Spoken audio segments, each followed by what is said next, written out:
नमस्कार मंडळी, याच महिन्यात आम्ही गेलो होतो जेजुरीला। जेजुरीचे श्री खंडोबा मंदिर हे महाराष्ट्रातील सर्वात प्रसिद्ध तीर्थक्षेत्रापैकी एक आहे।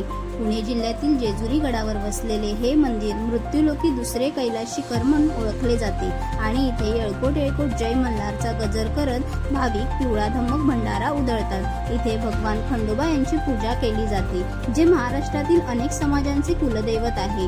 नवीन लग्न झालेले जोडपे देवाच्या दर्शनाला आवर्जून येतात। कमीत कमी 5 पायऱ्या नवरदेवाने नवरीला उचलून चढणे ही लोकप्रिय प्रथा आहे। जेजुरीच्या गडावर जागरण गोंधळ हा एक अत्यंत महत्त्वाचा आणि पवित्र कुलाचार आहे। खंडोबाचे उपासक असणारे वाघ्या आणि मुरळी हे प्रथेनुसार गोंधळ घालतात। जागरणात देवाचा महिमा, खंडोबा, म्हाळसा, बानाई यांच्या विवाह कथा आणि पराक्रमाचे वर्णन गाण्यातून केले जाते। नवविवाहित जोडपे जागरण गोंधळ व लंगर तोडणे हे कुळाचार पूर्ण करतात। देवदर्शनानंतर देवाला हळद खोबरे म्हणजेच भंडारा अर्पण केला जातो। मंदिर दर्शनासाठी सकाळी 5 ते रात्री 9 या वेळेत खुले असते।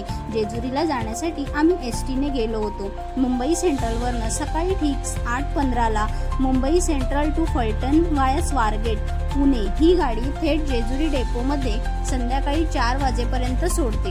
या प्रवासादरम्यान आम्हाला नुकत्याच सुरू झालेल्या मिसिंग लिंकचा अनुभव घेता आला। परतीचा प्रवास आम्ही जेजुरी स्टेशनवरनं केला। तिथून दुपारी 2:05 कोयना एक्सप्रेस आहे। तिचा शेवटचा स्टॉप छत्रपती शिवाजी महाराज टर्मिनस आहे। अशा प्रकारे आमचे जेजुरी दर्शन पूर्ण झाले। तुम्हाला ही माहिती कशी वाटली कमेंट करून नक्की सांगा आणि आवडल्यास सबस्क्राईब शेअर नक्की करा।